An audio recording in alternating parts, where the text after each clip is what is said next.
Third time's a charm. Let's go. You know what? Sometimes you got to start and then start again and then start again. So this is going to be the best one yet.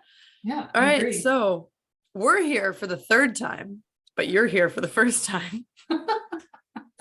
um, we're super excited to get this one going because we're talking about something that has affected us deeply as athletes. And we've talked about this before, but we're going to take you deeper into our own athletic mindsets and talk about how mental skills training has impacted our ability to show up and perform at our best, as well as highlight maybe some other athletes that are using it and give you a sneak peek into our stories, as well as share some more information on a program that has certainly changed my life, and that we are now using as coaches to help change the way that the athletes we work with see the game and how they're able to navigate through that process of being an elite athlete, and getting into the brain training for athletes program so that, we can let you all know a little bit more about what's going on that side of things in terms of our coaching.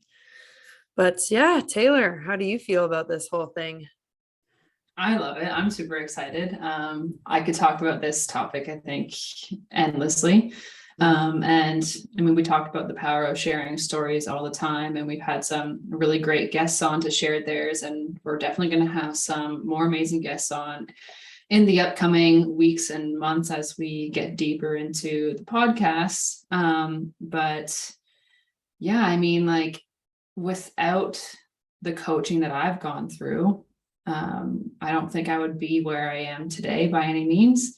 And even before doing like the formal mental coaching, I read a lot of books about mental performance and like kind of picked up a little like tips and tricks from books here and there about athletes that have used mental performance coaching for themselves. So like that's been something that I was able to apply to my game at that point in time when I didn't have, the right network or contacts to access those kind of services or really know kind of how to go about that process. So yeah, I mean, it was a huge game changer for me. I think it was obviously a game changer for you as well, as you were saying. So of course, I'm super excited to share more about like the brain training for athletes program and how that can help all of the listeners, take the first step into the mental coaching realm and how it can actually really help elevate and impact their performance in a positive way.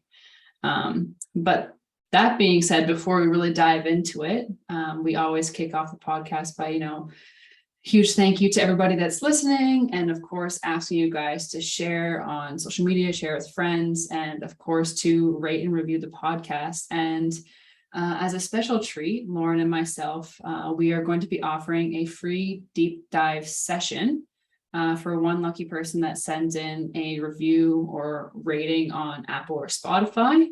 And in the upcoming weeks, we will just choose somebody at random, send them a message, and get started with them for free on their mental coaching journey. Oh, I love it.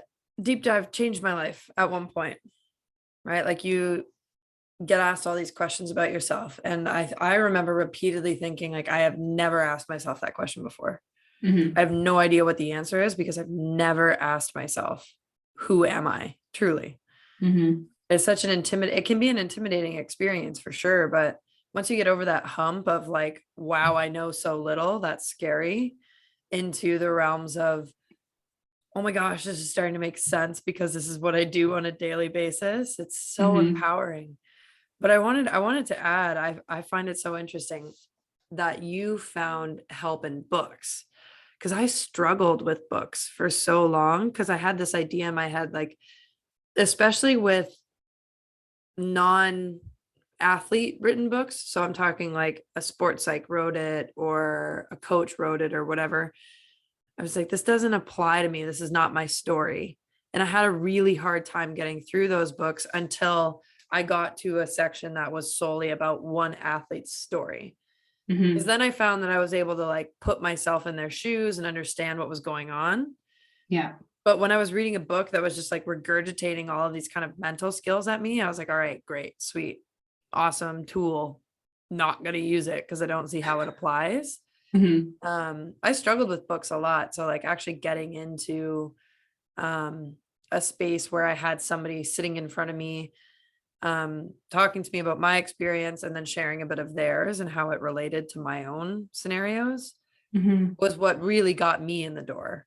I wish that books had helped a little sooner because it might have saved me some grief when I was in like ninth and 10th grade, but Yeah, well, I made mean, me who I am. I think it's kind of hard for younger people, like with the book situation. Mhm. And maybe it's because like I find that I was very mature for my age. Like I've always been like a few years older than the actual like date on my birth certificate, you know. I call myself an old soul very frequently.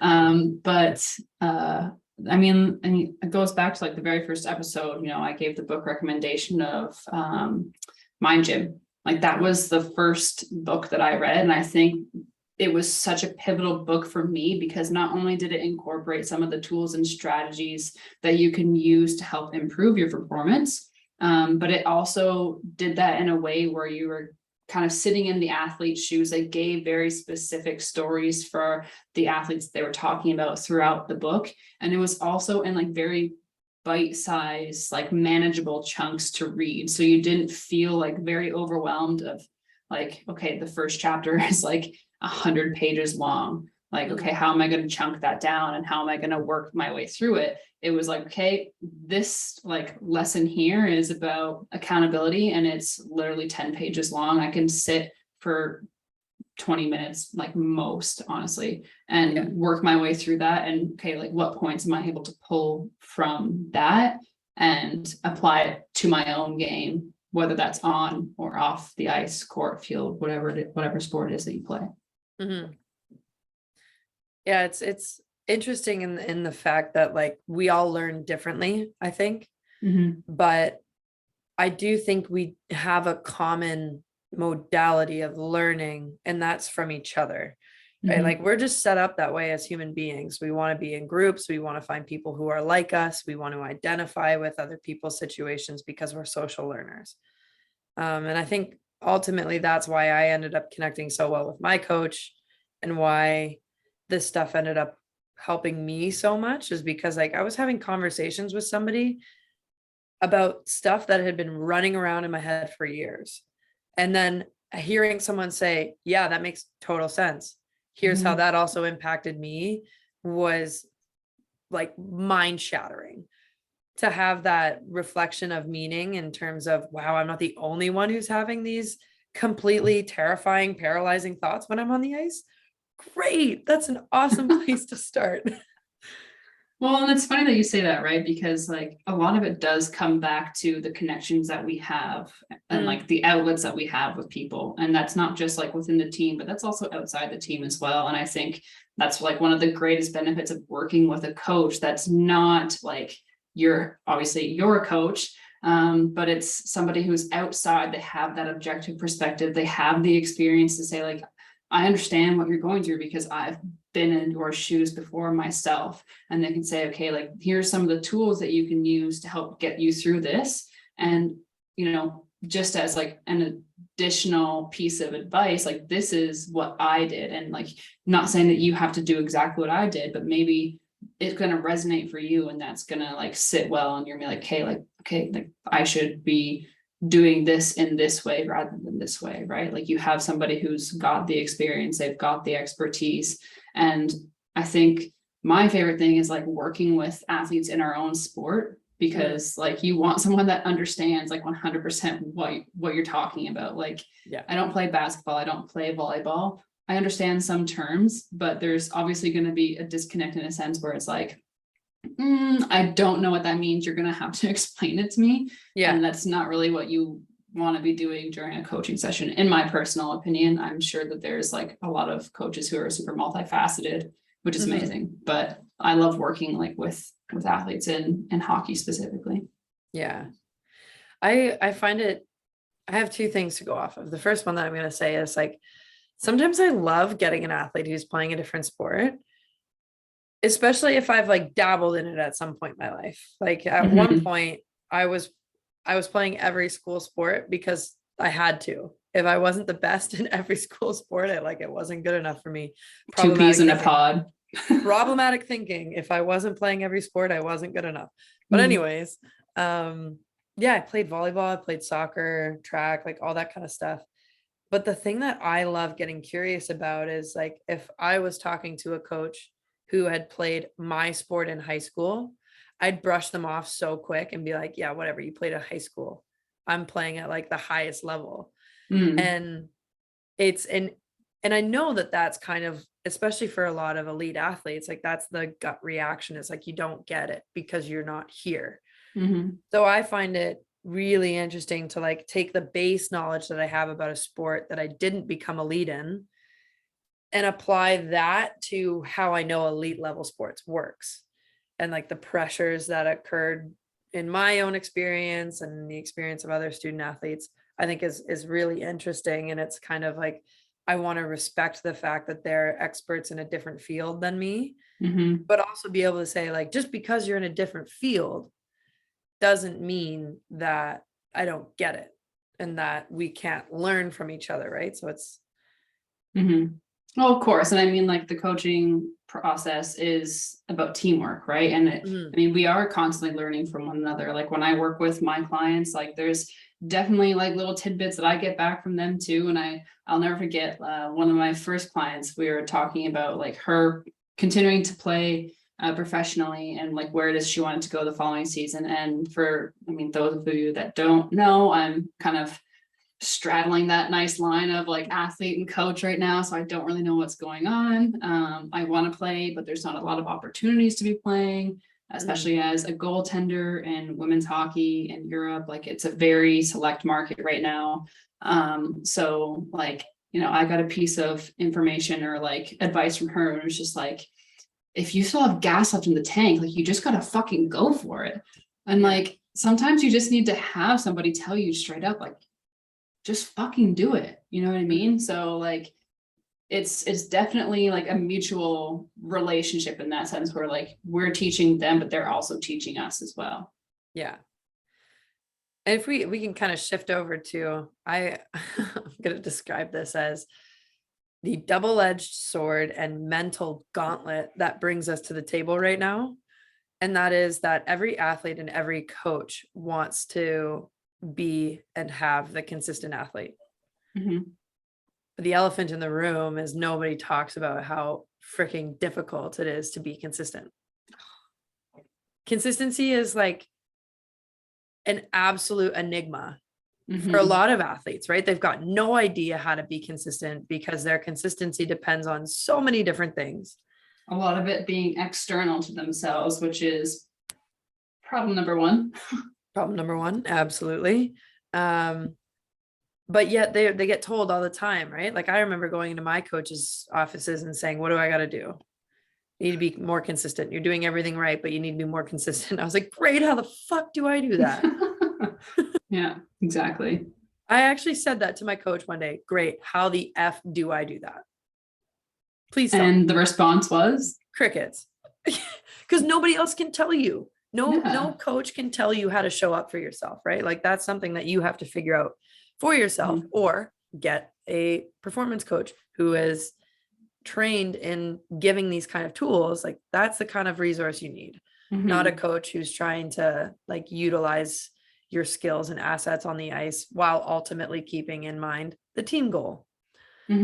So yeah, it's like I said, it's a double-edged sword because we all know how important it is and how valuable it is to be consistent, yet it's one of the hardest things to master. It's one of the hardest things to understand fully.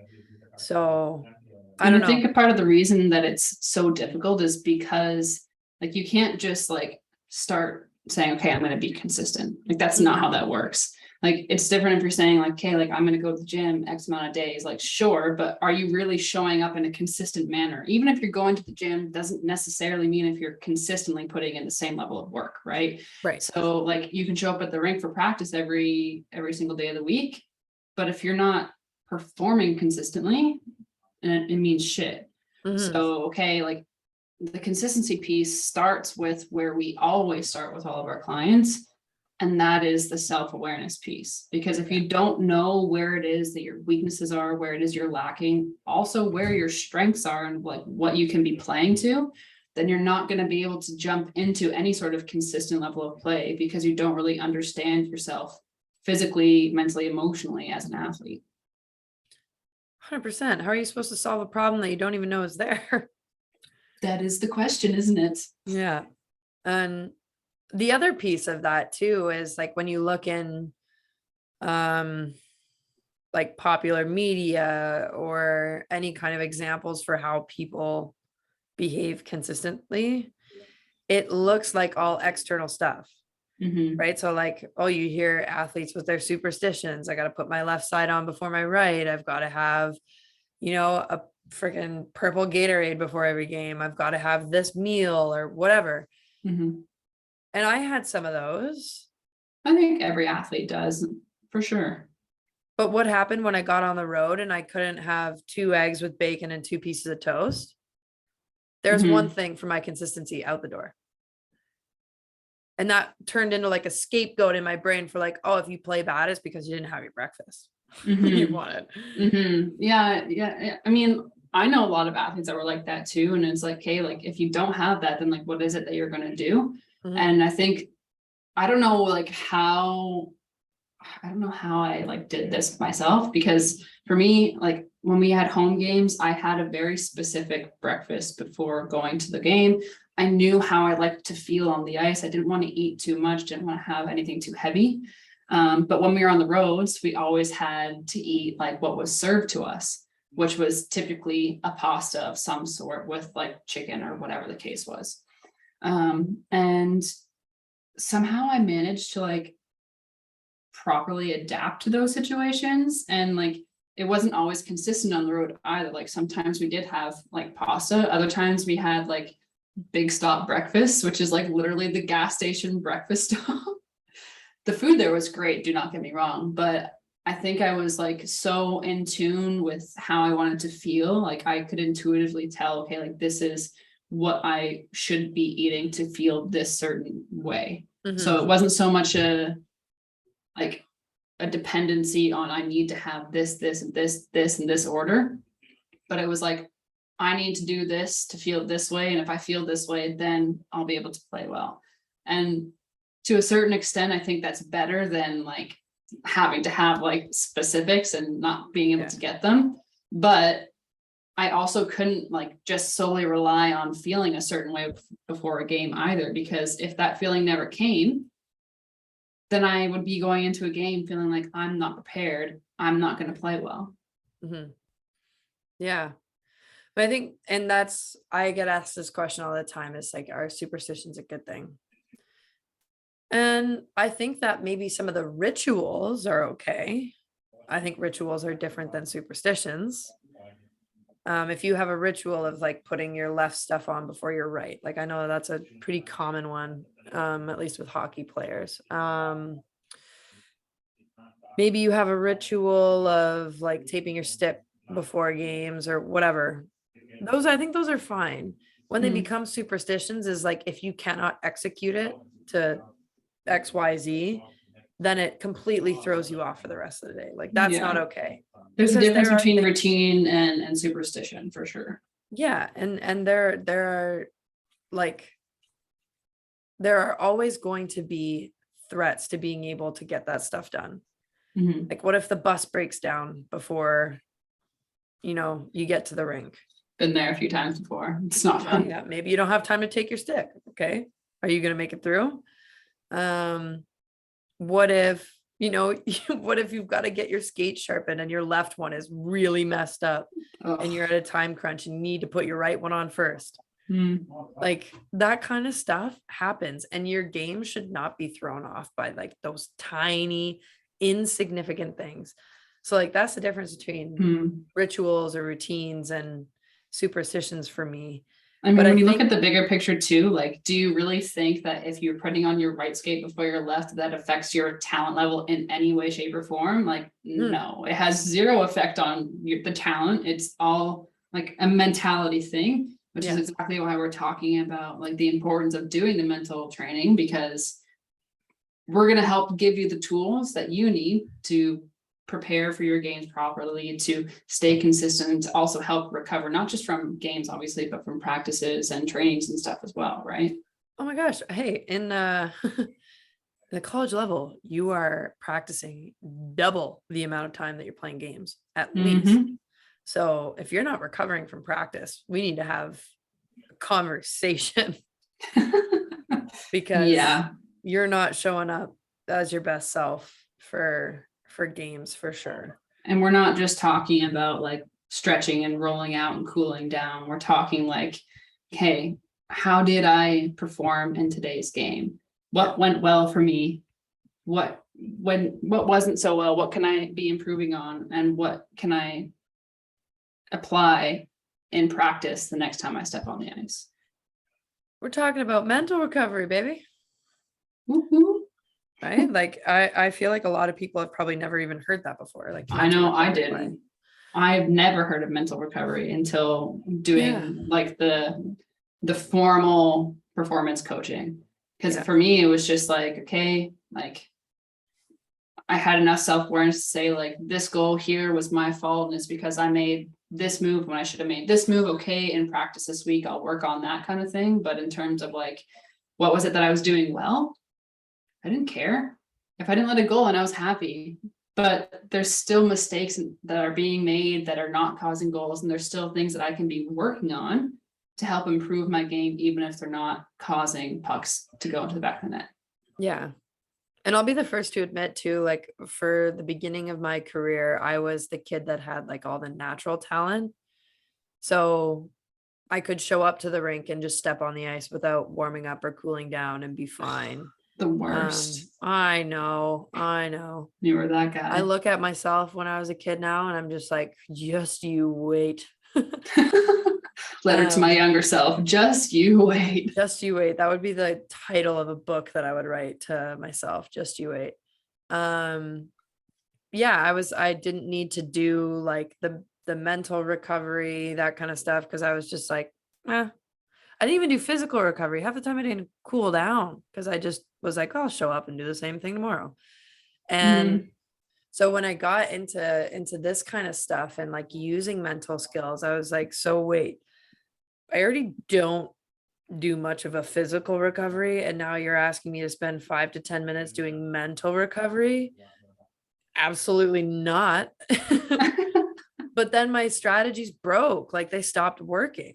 And it wasn't that I changed anything, but like I was maturing more. My body wasn't recovering as quickly. I was under more stress mentally, physically. Like jumping from high school to college was huge in terms of increasing stress for me. So those strategies weren't working anymore. And then my performance started to drop off and my overall mental well-being started to drop off. So it's like, all right, well, what are we going to do here? That took me asking the question, well, what am I not doing that I probably should be? Physical recovery was on the top of that list, and mental recovery was right next to it, not below it, not above it, but like right next to it. I needed to be doing both of those things. I also had to get over myself and thinking that I didn't need those two things. All right. Well, I mean, to me, like that makes sense because I was kind of similar. I mean, I didn't do any of like the mental recovery really, like not formally at least. And like it wasn't until I reached the junior level that I even like had or owned a foam roller. So I was like 18 years old by the time I started to like actually seriously focus on, or maybe not 18, maybe 17, but seriously focus on like stretching, rolling, flexibility, like warm up, cool down, like that kind of stuff. Like didn't really do any of it. And just like you, like I also had like the natural talent, but it was just like the raw talent, you know what I mean? Like definitely messy, but for somebody who's never had any formal education or training, like fucking not too bad, you know? I was so messy raw talent. Oh, that's such a good way to put it. Yeah, like my old goalie coaches used to say, like you're like a hard worker, but you look like a fucking fish out of water when you're in the net sometimes. I said, okay, fair. You know, like I haven't had any technical training, so It probably fits the bill, right? Yeah. But we talk about the importance of sharing stories and like how it's a lot easier to connect. So I think now is the perfect time for us to get into sharing a little bit of our stories in terms of like what were some of the best games that we played, what were some of the absolute worst games that we played, and like on a mental level for you, like what was the difference between those two games? Like, did you have the training? Did you not? Like, let's get into it. Frick. Frick. Frick. Frickin' frack. Because I knew that we were going to talk about this. And then you said, like, let's talk specifically about one of the best games you've played. And I've been like racking my brain about it because number one, there's just been a lot of games. Like I've played in a lot of games. It's hard to remember them all. Yeah. I think most recently, one of the best games that I've played was probably the second game that I played over in Sweden.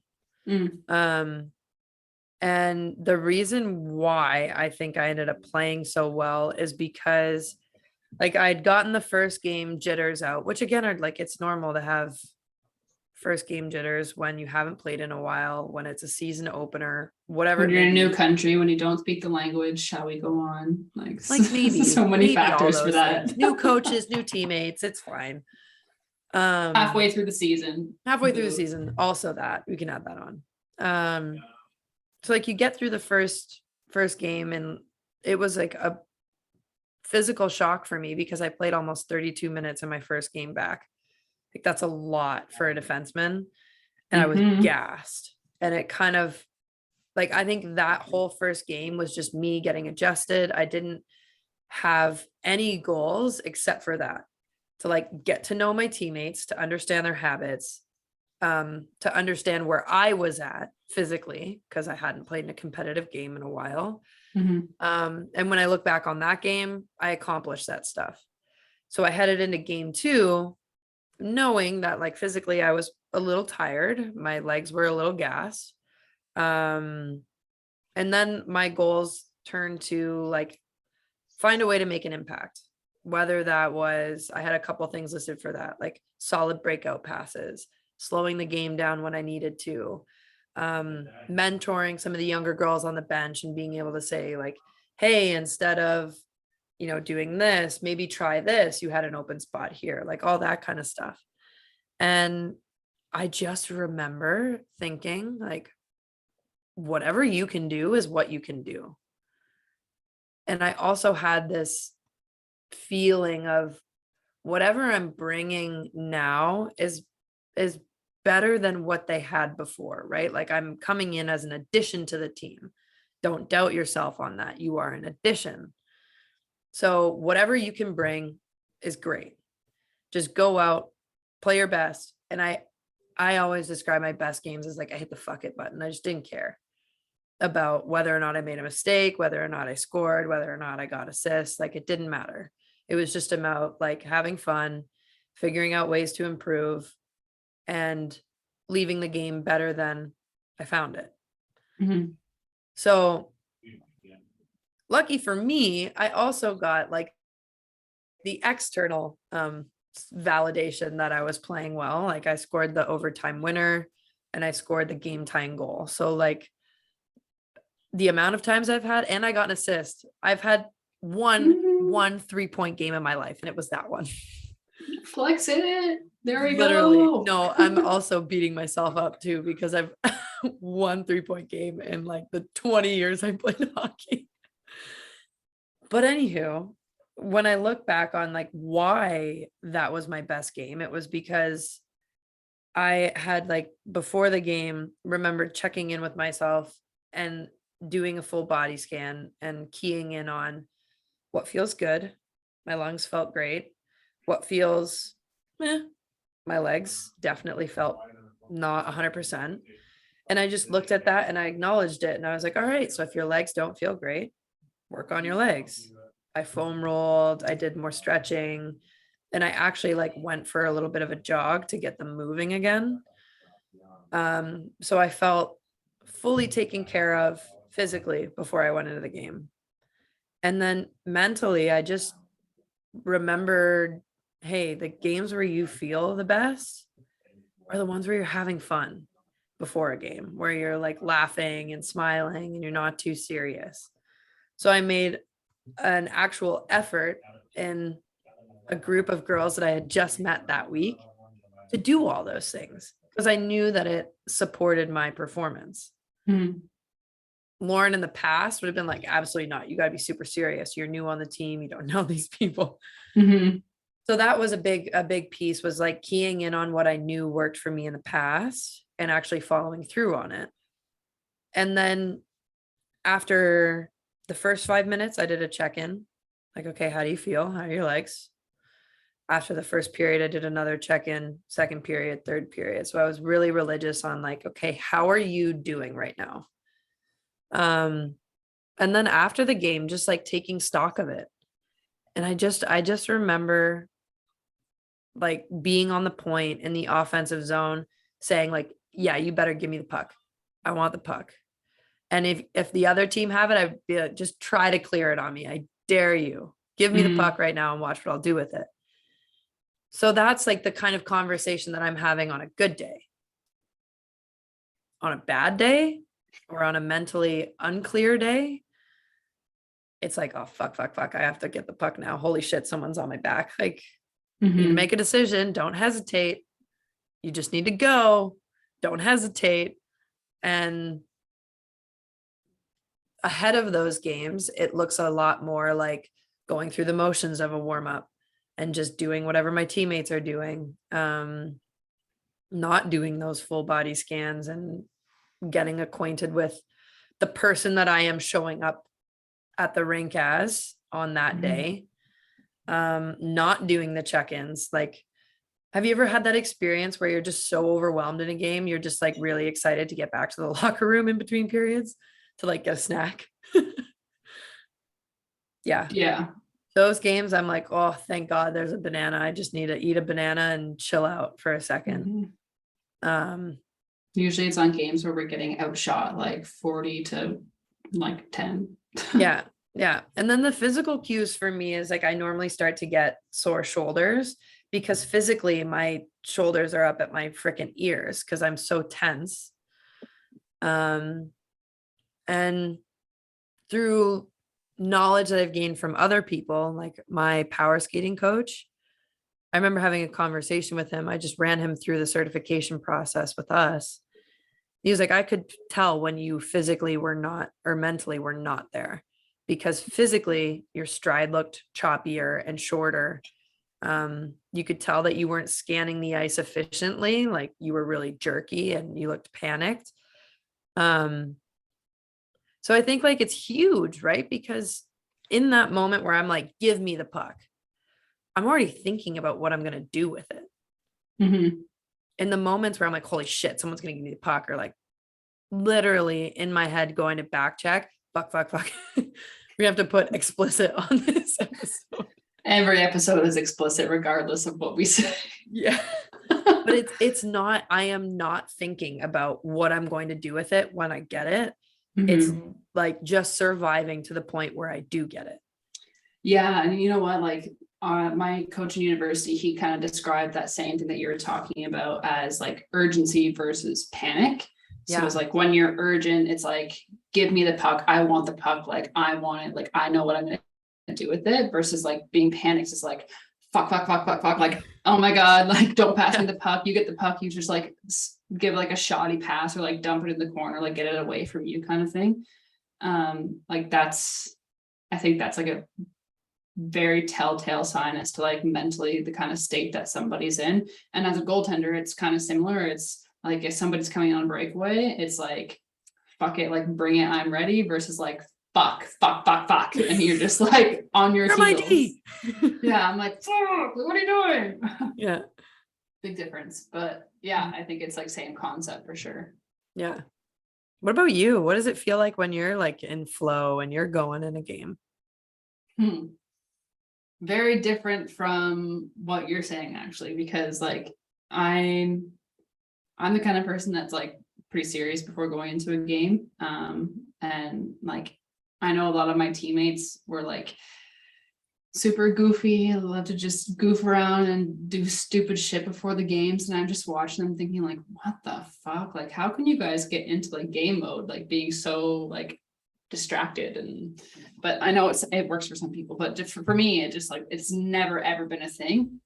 So before going into performance, like I always have a very strict like off ice ritual, I guess. Not so much time wise, but like doing ball work to a point where I feel like I'm comfortable and I'm seeing the ball the way that I want to be seeing it, like getting stretching and rolling before we even do like the team off ice warm up. And then I'd like to be able to kind of step on the ice like for warm up a couple minutes before everybody else does. So I'm like out in the hall, kind of like mentally just like focusing on nothing really, just like staring at the ground. And I think the reason I do that actually is because when I was younger, one of like the dad goalie coaches on our team, like to help me get focused for the game, he like took me out of the change room before we went on the ice, and he put a puck in front of me and he told me to just sit there and like focus on that puck for like the next 5 minutes before going out to like be on the ice. Anyway, that somehow worked its way in there. I love that stuff. It's like so quirky, but it actually like works for some people. So Well, goalies are quirky. No offense, Taylor. I think I'm pretty normal in comparison to some of the guys out there, but I That agree checks out. 100%. That checks out 100%. Thank you. I appreciate it. That's like a badge of honor for me, actually.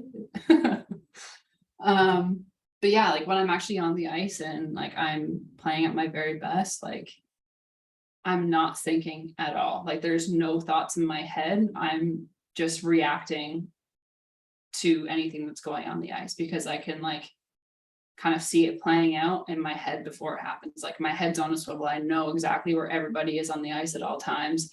And like I think for me, like one of my best games in university was when we were playing against Moncton.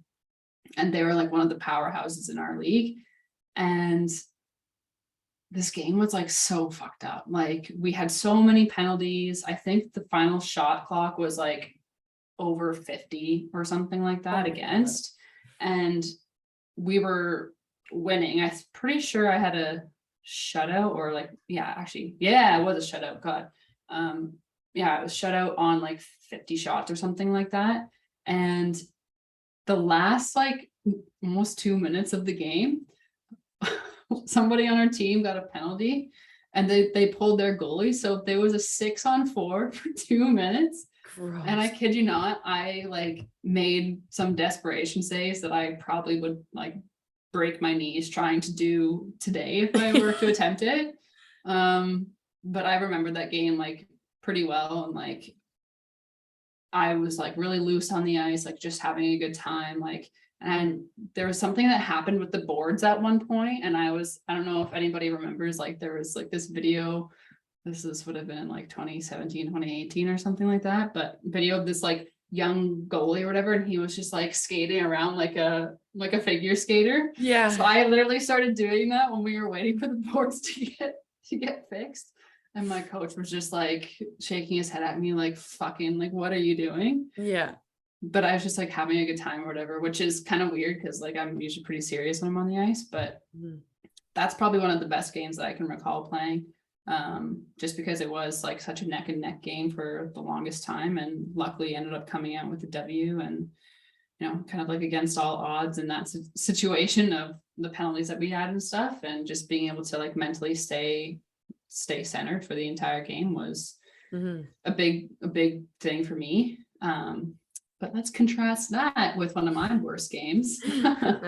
I think most goalies would kind of choose like a game where they've gotten scored on from either like from stupid distances or just had like an absurd amount of goals being scored on them. But I don't really think that's like a fair representation of like mentally where you're at all the time. I think sometimes it's just like the team, a bad balance. Sometimes it's like the way that the team's playing or whatever too. But for me, it's usually like in the closer games when it slips. So I don't actually think this was like a close game by any means. I think it was like 4-0 or 4-1 or something like that. But we were going into the first round of playoffs against St. FX, and I think it was like the final game of 3. So we had to win this game if we wanted to move on. And I think I just like wasn't mentally prepared enough. I kind of like mentioned that I do that routine to a point where I felt ready. But on this particular day, I think it was like I couldn't feel ready enough almost. Like I was kind of mentally psyching myself out for it. And I mean, I don't know how you were with game days when you're at Wisconsin, but for us, it was like, you got to post an Instagram picture on game day. Like, that's just like how it always was. And I specifically remember, it was like a picture of like me on my post, and I was like pretty zoned in, and I was like praying the post is on my side tonight. Like, and after I post that, I was like, why'd you put that into the world? That's what I literally, like, after I post that, I was like, that was a stupid mistake. I don't know why I fucking did that. And yeah, they scored like 3 post-ins that game. But mentally, it fucking destroyed me because like I kept saying to myself, like, don't let this in, don't let this in. Like, and I think obviously now looking back, I see like that's part of the problem in the first place is don't let this in. Okay, well, now I'm visualizing like A the puck going in. Yeah. So that was But that's pretty a tough. funny thing though, right? Because like that should be a neutral thing to say. But we put all of this like extra meaning onto it. And it's like, oh, great, I just jinxed myself. And it's like, no, it's like you're probably going to kill me when I say this, but like when you say to a goalie, like, oh, hey, in the second period, if they have a shutout, it's like, no, that is neutral. You are assigning a different meaning to it.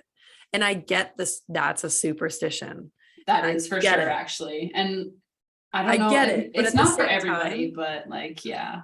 I hate when people say that to me. I don't hate you for it, but I just hate that people actually say it. Like when I was playing in Norway, like I was playing a great game and like it was pretty close game. And just before going out for the third period, my coach, who I try not to like be so hard on him about it because I know that he wasn't like an elite coach or anything, like if you know anything about hockey in Norway. And he was like, all right, let's go keep that donut. And I was like, why would you say that? Like, oh God. And then they ended up scoring a goal in the third period, which I mean, then it kind of makes you wonder, like, okay, like, are you just like allowing that to get to you? Or is like, sometimes you just push it into the universe and like, you jinx it. Do you know what I mean?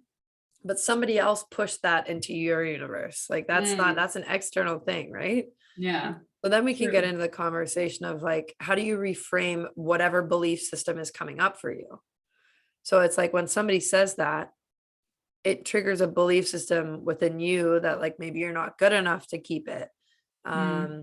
Or that you are totally subject to this now superstitious thing that's happened to you. And the reality of it is that you shouldn't be. Well, then maybe that's something that like I should be working on when I work with my goalies is like, it's all about the meaning that you give to it, right? So if I'm giving the meaning of somebody saying like, let's go get a shutout or like good, like keep the pucks out kind of thing. Like when you're at 0 goals against, like, maybe that's something that we have to work on and like change that stereotype for better, you know what I mean? Like, maybe like as soon as you hear like keep that donut, maybe it's like keep the pucks out. You reframe that immediately to keep the pucks out, so that every single time somebody's coming down on a breakaway or a 2-on-1, all you're thinking is just keep the puck out. Like shut it down. Like that's kind of like the mentally, like that's kind of where I take that, like shut it down. Yeah, I like that. It's gonna make a note of that here. Shut it down. Well, this is a great I used this with a player the other week. I said to her, I was like, if I say the number 5 right now, what does that mean? She's like, well, I don't know the context. And I said, that's a point. So what is it? She's like, it means nothing to me. It's neutral. Okay. But now if I tell you 5 goals, she's like, well, that's pretty positive. She's a player. Mm. So I was like, okay, but if I said that to a goalie, they'd probably go straight to, holy shit, I've let in 5 goals. But Most then likely. 5 could also mean 5 shots against, which goalies might be pretty happy about. Like, hey, my team's playing pretty well. Mm. So it's all about the meaning that we attribute to these things. And I think that's part of like the self-awareness piece of what we do first with athletes is like, we're trying to figure out what meaning you attribute to the stuff that's going on around you. Mm-hmm. And a lot of times there's a lot of negative meaning to neutral stimuli. That's a fair Making a point. mistake doesn't have to be inherently negative. Everybody makes mistakes. It's an Nobody would opportunity score for goals. learning. Yes, nobody would score goals in hockey if nobody made a mistake. Yeah, that would be super boring. Super boring. If everyone was perfect playing hockey, we'd get nowhere. Like, how would it even work though? Because like for a player to be perfect, they have to score goals. But for a goalie to be perfect, then like you need to Excuse not me, let any Taylor. in. If to have a perfect game, I was not scoring goals because I'm a defenseman, a defensive. But it's all about how you define success, right? Yeah. Yeah. You shouldn't be defining success by how many goals you get, by the way. Please don't take that into consideration. But it's I don't know, it's interesting. Like getting to know your tendencies is so important. Mhm. And you're not asking yourself these questions unless you're being directed in that area. Mhm. Like when was the last time you ever asked yourself, oh, what if I get scored on, what is my initial thought? You probably know what it is, Mhm. but Usually no one's it's ever like, asked you to think about it. fuck, okay, like what just happened? Yeah. Mm-hmm. Now I say that knowing I go through like the reframing process and stuff like that, but Taylor before that point probably would have been like, fuck, like I should have had that, or like I'm not a good enough goalie or whatever it was, right? Like, Yeah, mine was like, wow, you suck. Everyone just saw that. mm, That's where mine went. I was like super worried about the social judgment side of it. mhm, So like if I had friends in the stands watching me, I was like, wow, they think you're shit at hockey now. mm. For me, it was like the fear of like letting my team down, I think, especially Yeah. when it was like the like either like high pressure games or like on games where like I just honestly played like asshole and like got like 5 or 6 goals against, and I should have had at least like 3 or 4 of them. Like those are the games where I'm like, I'm letting my team down. Mm, mm. But they also let those pucks get through to you. So I know that's like the reframe that all the coaches give you is like, I had to get there's through 5 people players. ahead of you, you're the last line of defense.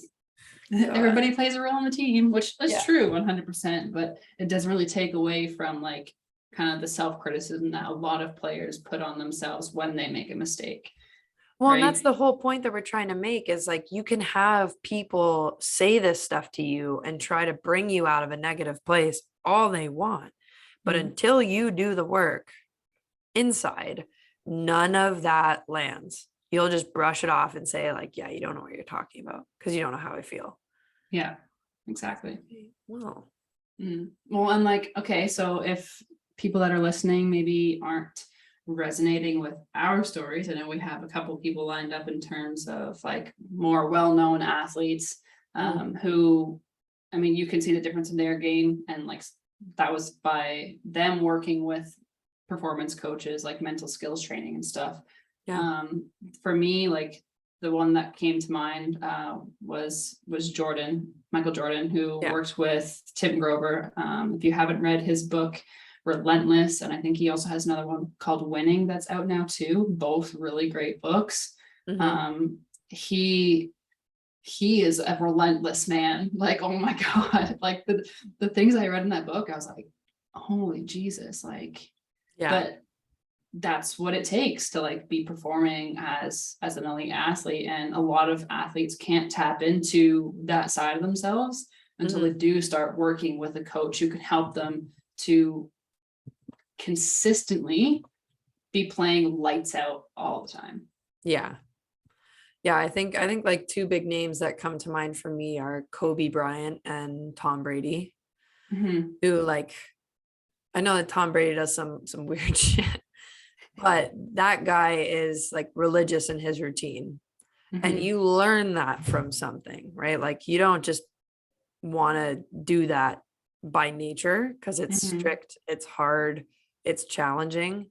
But like he's learned how to put himself into a routine that sets him up to succeed all the time.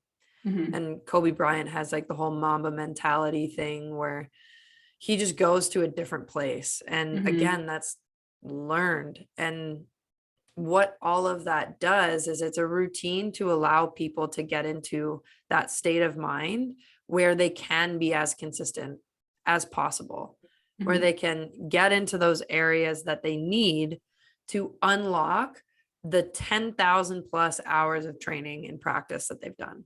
Yeah. Because that's what it's all about. Like if you're a lead in your sport and you've been playing it, you've hit that 10,000 hour quote, Mhm. right? Like we're all there. I'm there, Mhm. you're there. Yeah. But if you can't access it, then it's not helping you in the moment. Mhm. Well, and like I was saying earlier, right? Like you don't just lose your talent overnight. Like especially after you've hit that elite professional level where you've put in the 10,000 plus hours, like Yeah. you don't just lose your skills overnight. That's not how it works. The Mhm. difference between you playing a great game versus playing a shit game the next day is all about what's going on between your ears. And I Yeah. think, one of the examples that we give in the program is Tiger Woods. Yeah. Fucking unreal golf player back in the day. Not that he's not great now, but like back in the day, he was fucking top of the leaderboard, like unreal. Mhm. And then all of that bullshit that came out about like his personal life and all of that external stuff to his sport started to affect the way that he was playing. He lost his confidence, and the next thing you know, he couldn't find the leaderboard Mhm. if Save he his life paid pretty some. much. Yeah, Like, like he was just he couldn't do it, right? And like yeah. it's taken him, in my opinion, like years to be able to recover from that. But the Right. only way to really do that was to like take that step back and then figure out, okay, like how is it that I can build myself like a strategy that's going to help me stay focused and help me like play consistently from hole to hole and get back up to where I was performing at before. Yeah. And I think like you can also acknowledge too that he's probably still figuring out some of the stuff away from the course. Mm-hmm. Like on the course, I think that his mental game is top notch. Right. Like we talk all the time about like the 9-step rule that him and his dad made Mm-hmm. and how he moves on from mistakes, which in a game of golf, you have to be able to do that. But like that car accident that he was in a couple years ago, there's some fishy stuff going on there. Like, why were you speeding in an area where you shouldn't be? Were Mm-hmm. you late? Like all that kind of stuff plays into it as well, right? Like Yeah, you have to set absolutely. yourself up for success at every avenue on game day. And Mm-hmm. that's not just at the rink or on the course or on the field. That's like the morning leading up to it. Are Mm-hmm. you making sure that you're setting an alarm that's early enough? Are you planning out your day to make sure that you're getting all of your needs met on time? Like that's a crucial part of the game. And until you understand both the importance of routine and also how to create a sustainable routine, you're not going to be able to do that. Mm-hmm.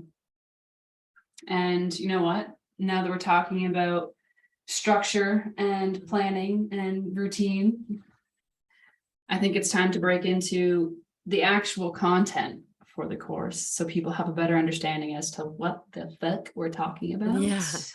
I was going to say, what would you say? Structure, planning, routine. Is that what you Yeah. said? I Uh-huh. was going to say, these are a few of my favorite things.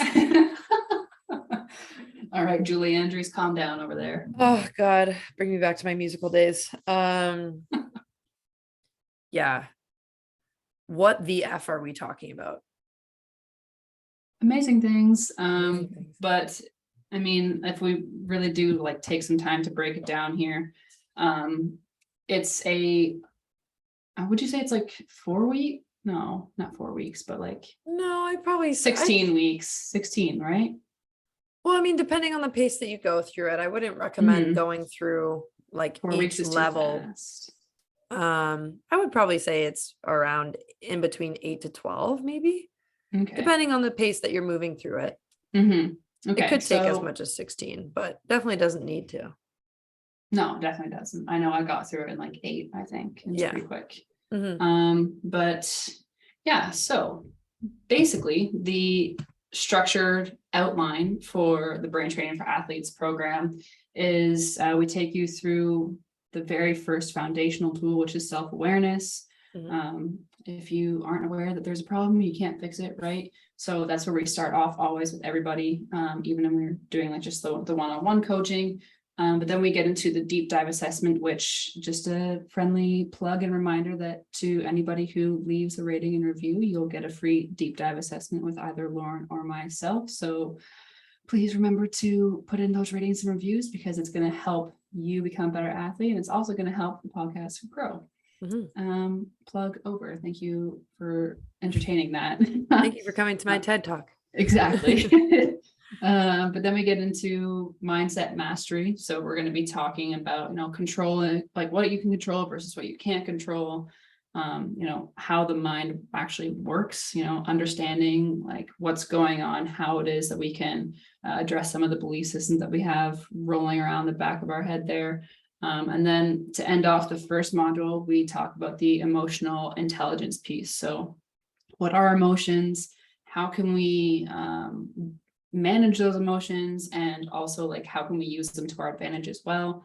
And then we, pair that with some very, very helpful tools, because I think as athletes, it's very difficult to kind of gauge emotionally like where we're at sometimes, just because it's not always talked about. Obviously it's getting more talked about now that we get more into like the mental health talks and stuff like that, which I'm super, super happy about. But this way, you can learn to understand your own emotions and how that's impacting you, not just like on the ice and in your performance, but just like on a day-to-day basis as well.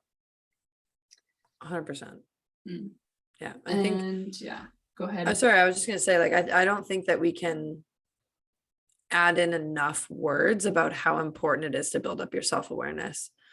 And to understand where you're functioning at, right? Mhm. Like, what is your current level of functioning? What is your current level of understanding of where you are? Because that is like, foundation is not a word that we use lightly. Like, we literally mean that this is the ground that you're standing on. Yeah. It's what you're building the house on. And if you have a cracked foundation, you're going to run into huge structural issues later on. So like creating that really strong foundation is essential. And that's why I think it honestly takes the longest for athletes to get through that first level, because the deep dive is 90 minutes of talking and of figuring things out. And it often doesn't end there. Like, I left my deep dive thinking about things for like another hour or two. Yeah, that's typically how it goes, I think. And then you just start like asking yourself more questions, which like gets you kind of like a little bit deeper into like wanting to put in this work and realizing like just how deficit some of those strategies are for you. And like you were saying before, right? Like you had certain strategies that work up to a certain point in time, and then they just came crumbling down. And that's because there is a fault at the foundational point. And that's why things break down once you get to an elite level. Yeah. So there's not enough words, like you said, to express just how important that first part is. But from there we get into module 2, which we're going to start off with goal setting. The best in my opinion. We take you through the process of goal setting, how to set attainable, sustainable goals for yourself, how to break those down. That's honestly one of my favorite things, is working with athletes on setting goals, because I think a lot of athletes have goals that are really external to themselves. Like everybody wants to win the championship, which is a great goal to have, but okay, how can we bring that inside? How can we positively impact and affect that, and like give it that extra 1% every day that's going to help you and your team get to that goal, right? Yeah. I mean, let's be honest, this module is all about learning how to bring uncontrollables into controllable things. Absolutely. That's what it's all about. Yeah. And then we jump into like the growth and fixed mindset, which I think most athletes know about, I would think. But basically we're going to be working on how we can go from the fixed mindset into the growth mindset, and giving you tools that are going to help you slowly inch towards always kind of being in that space and place of like, I can do this, I want to do this, and like I can positively impact what it is that I'm focusing on. Mm-hmm. And then we get into the brain training 101, which actually talks a lot about what I enjoy is the visualization script. This is actually one of my favorites next to like the goal setting piece, I think, is like the visualization scripts, because as goaltenders, like we use visualization so much, but I wasn't aware as to just how impactful it can be until I learned about like not just visualizing it in my head and like seeing it, but also like feeling what was going on and like incorporating all the senses into it, and like how much that really does help. So that's part of that. And then we from there go into like the goal getting, like case putting a roadmap together as to how you can actually go and get those goals that you just set for yourself at the beginning of the module. And then we get into like tracking and measuring, okay, you know, what is it that I can be focusing on every practice to get a little bit better at each time, excuse me. and then to get into like the performance audits and seeing, okay, like what went well during this game, what wasn't so well, what is it that I need to be working on moving forward. And then you can like strategically kind of plan out how you're going to really work towards those goals. So it's the way I see the tracking and measuring is kind of like the micro, and the goal setting is kind of like the macro. Mm-hmm. Yeah, this is definitely a movement from like sort of not, it shouldn't be considered abstract thinking because you're thinking about yourself and you're not an abstract concept, but we're kind of moving from like this idea of like, hey, you're getting to know yourself, you're getting to know your tendencies, into like the super practical side of, okay, now how do you apply tools on a daily basis to help you with those things that we identified early on? Yeah. There is a method to the madness. We promise. We promise. Really Right. And so then we jump into third module, which is talking all about state and all the different kinds of state. So we start with power of state, you know, what it is, why it's important, all that stuff. Talking about being in a resourceful versus unresourceful state. And then we talk about like peak performance, then we kind of break peak performance down into focused, motivated, and confident states. And within each of those modules, we talk about the different tools and strategies that athletes can use to help improve each of those areas of performance. And there's a ton of tools on this one, like a 10, which we love. So. Rightfully so, right? You should be able to go to tools to get to this stuff. And it's like I said earlier, I mean, I use the language of like, if you're an elite athlete, you have the 10,000 hours of work, but if you're not in the right state, you can't access it. And we go into like the neuroscience side of this in terms of like, if you're feeling scattered, if you're feeling panicked, the last thing that your brain is going to allocate energy to is creatively problem solving. So instead of your brain going back into the recesses and finding that 10,000 hours of work, it just kind of hits like that shit, you got to run. And that's the only thing that it's thinking. So out the door goes that 10,000 hours, and in comes full-blown panic mode, where all you're doing is trying to survive the moment. So how do we get away from urgency? That? Yeah. Exactly. And then the final module, currently anyway, we're going to be adding in some extra fun stuff that's super relatable for any athlete in any sport. But for the last module, it's all about like the mental part of your game, like the 360 view. So we start with the mental preparation, like how is it that you can be applying those tools that we've learned about in the previous modules and add those into your preparation routine before going into any performance. What consistency strategies can you be using to make sure that you're giving the same amount of effort all the time and showing up in your peak state as consistently as possible. Mental recovery, we've talked about a little bit already, the importance of like checking in with yourself after you've performed, How is it that we can like work to shift gears properly?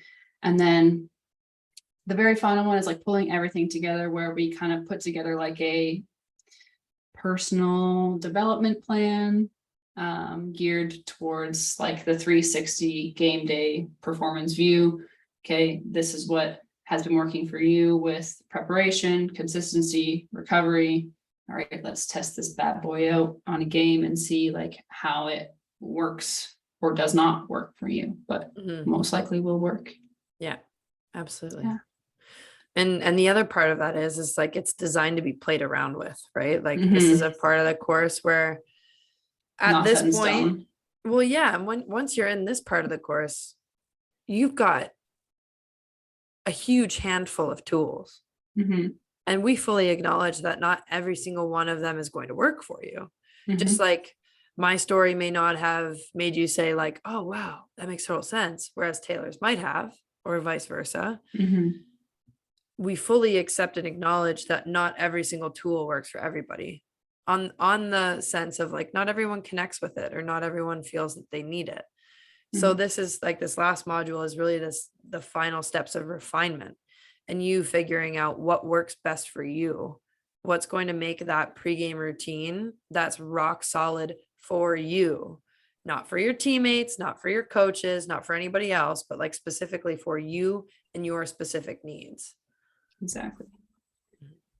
Couldn't have said it better myself. Individualized is how we like to put it. Exactly.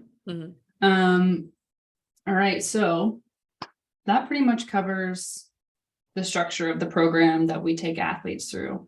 So now that we've kind of covered all of that fun, interesting information, this week you'll see on social media, we're going to be trying to like gauge interest as to anybody, any listeners who would want to be part of a group program coming up in the fall, as you kind of like step into the season, at least for hockey players. And so there's going to be some polls going up on our personal Instagram pages and of course the podcast page. And if you don't already follow Elite High Performance on Instagram, it'll be up there as well.